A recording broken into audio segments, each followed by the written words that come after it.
Olá pessoal, tudo bem com vocês? Estamos aqui para mais uma videoaula de língua portuguesa. Sejam todos muito bem-vindos e o assunto hoje vai ser o quê? A leitura. Hoje nós vamos fazer leitura, aliás, nós vamos falar sobre a leitura de um texto teatral. Nós vamos dar início hoje e na aula seguinte daremos a continuidade. Então, o que nós vamos falar hoje? Nós vamos ver qual é a diferença do texto teatral com todos esses textos narrativos que a gente vem estudando até as aulas anteriores. Então, vamos lá. O que nós temos aqui? Ó?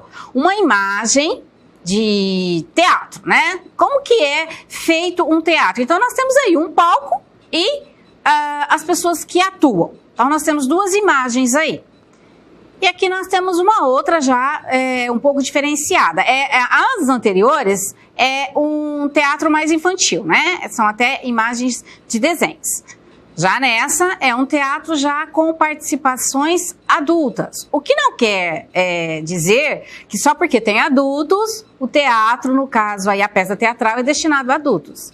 Muito pelo contrário, muitas vezes adultos fazem peças infantis. Então, só para vocês terem uma ideia de como que é a atuação teatral, como que é o palco, né? Como que os atores interpretam um texto teatral.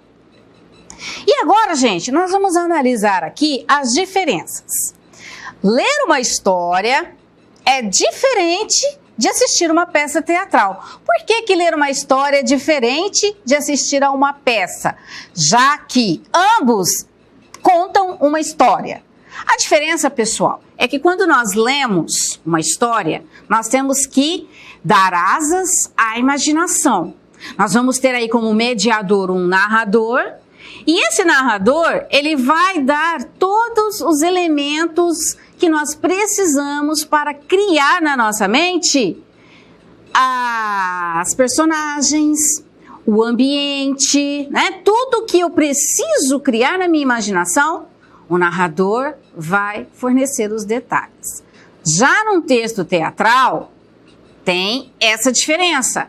Se a gente não estiver assistindo a interpretação, não tem como a gente muitas vezes imaginar como que vai ser o ambiente, como que vai ser as características dessas personagens. Então a diferença está aí. A leitura de uma história, nós temos condições de fazer na nossa mente toda a imaginação, né? Imaginar todas as características dessas personagens e também do ambiente em que elas estão inseridas. Já na peça teatral, se a gente for somente ler o roteiro teatral, a gente não vai ter a mesma condição. Então, a gente precisa assistir para poder compreender melhor o texto. Então, olha lá.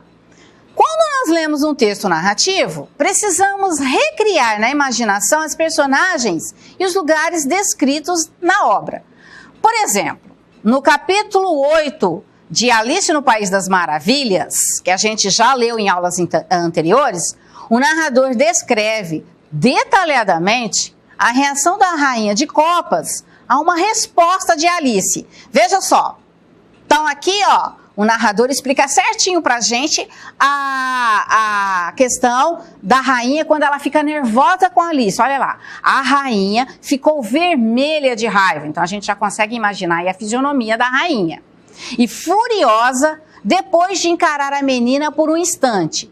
Como se fosse uma fera selvagem, começou a berrar. Então, com essa narrativa, com essa definição aí da rainha, dessa descrição de como que ela ficou ao ver Alice, a gente tem condição de imaginar na nossa mente, né, de criar na nossa mente, como que é essa rainha, que cara que ela fez, como que ela ficou para começar a berrar e insultar a Alice lá na história.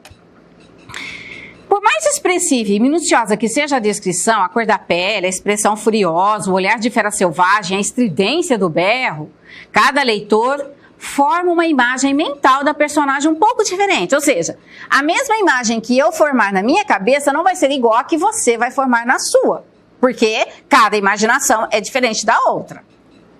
Dependendo de sua sensibilidade, de sua capacidade imaginativa e de suas experiências pessoais. Então, vai depender muito da minha imaginação e também da minha experiência pessoal para que eu consiga imaginar na minha mente como que essa personagem vai ser. E a mesma coisa acontece com outros leitores. Já o texto teatral, em princípio, é escrito para servir de base à encenação, não para ser lido como se lê um conto ou um romance. Ele é uma espécie de roteiro de um espetáculo. O espectador de teatro vê no palco as personagens representadas fisicamente por atores e o ambiente concretizado no cenário. Então, o texto é escrito para ser representado. Não tem como, no momento da leitura, eu começar a fazer a mesma coisa que eu faço num texto narrativo convencional, de uma leitura convencional, que eu consigo criar na minha cabeça todas as características dos personagens e também do ambiente.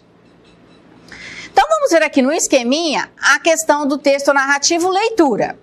Então, nós temos a mediação de um narrador, que é uma linguagem verbal. A partir daí, eu consigo ver, né, os acontecimentos, eu consigo imaginar as personagens, as coisas, os lugares, mesmo que esses acontecimentos e essas personagens sejam reais ou fictícias. E aí, o leitor, né, ele tem a leitura e as imagens mentais. Então, conforme ele vai lendo, ele vai criando na sua cabeça as imagens que o narrador, na hora da descrição, fornece para ele. Então, esse é o esqueminha do texto narrativo convencional, certo? Das histórias, dos contos, dos romances. Já o texto teatral, não representação, tá, gente? Aqui nós estamos fazendo uma análise de quando ele ainda não é representado. Então, nós temos aí um roteiro para a encenação.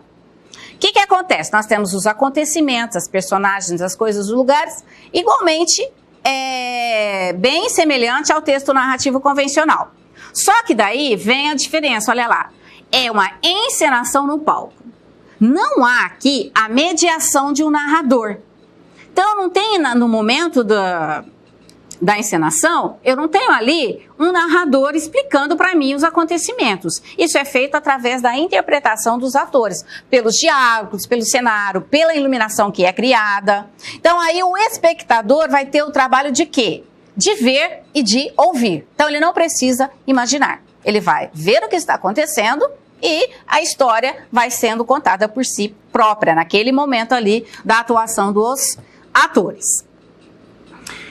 Então vamos lá, qual que é a estrutura do texto teatral? Ele é escrito para ser representado. Tem características particulares que o diferem dos textos narrativos convencionais. Os textos narrativos longos geralmente se dividem em capítulos.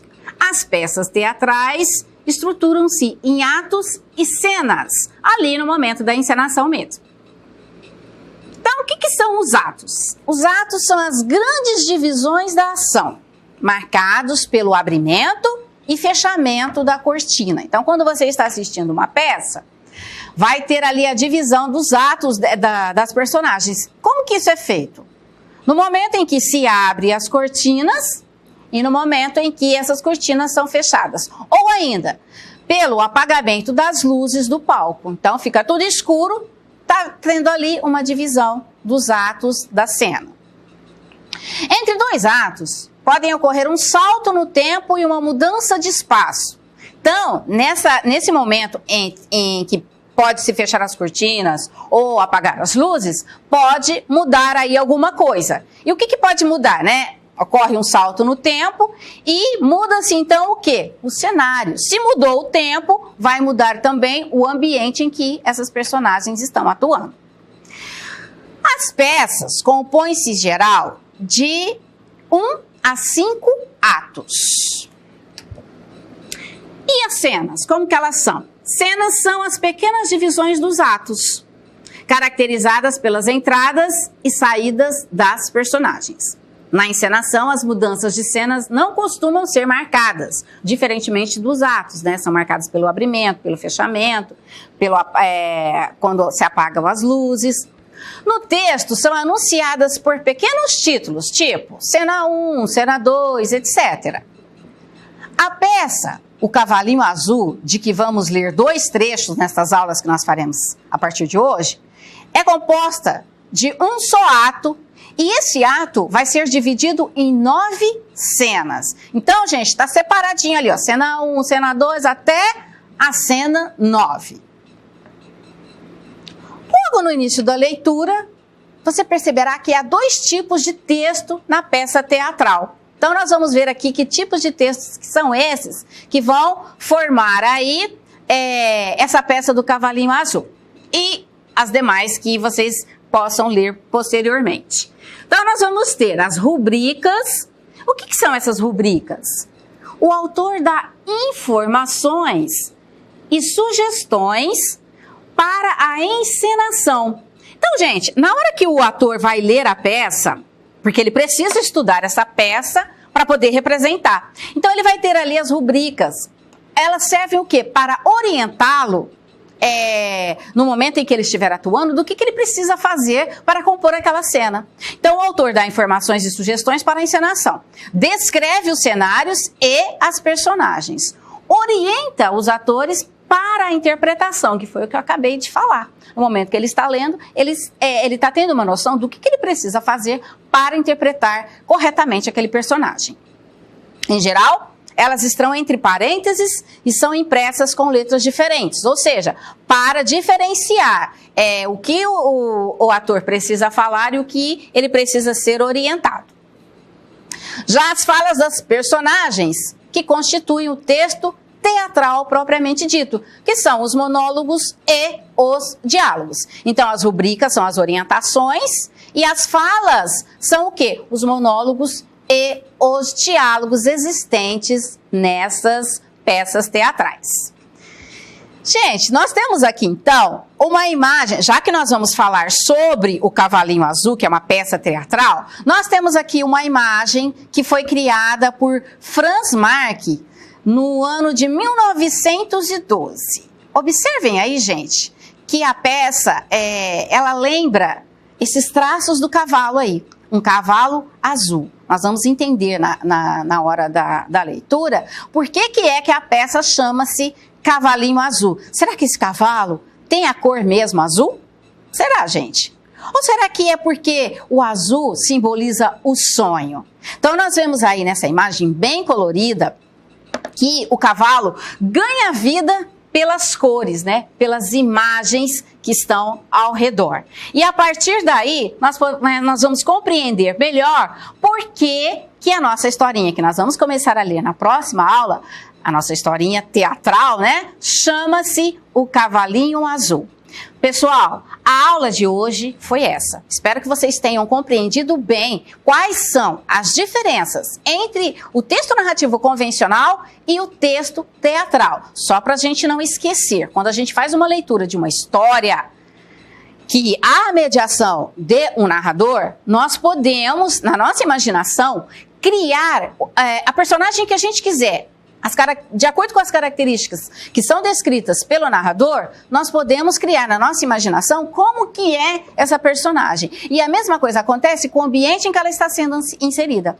Já no texto teatral, eu não vou ter essa mediação do narrador, então eu não tenho como imaginar como essa personagem é, nem o ambiente em que ela está inserida. Para isso, eu vou precisar assistir a peça e, através da interpretação das personagens lá no palco, assim eu vou poder compreender melhor esse roteiro que foi escrito para ser representado, que é o texto teatral que nós estamos começando hoje a compreendê-lo melhor. Espero que vocês tenham gostado da aula, façam as atividades propostas e até a próxima aula. Tchau, pessoal!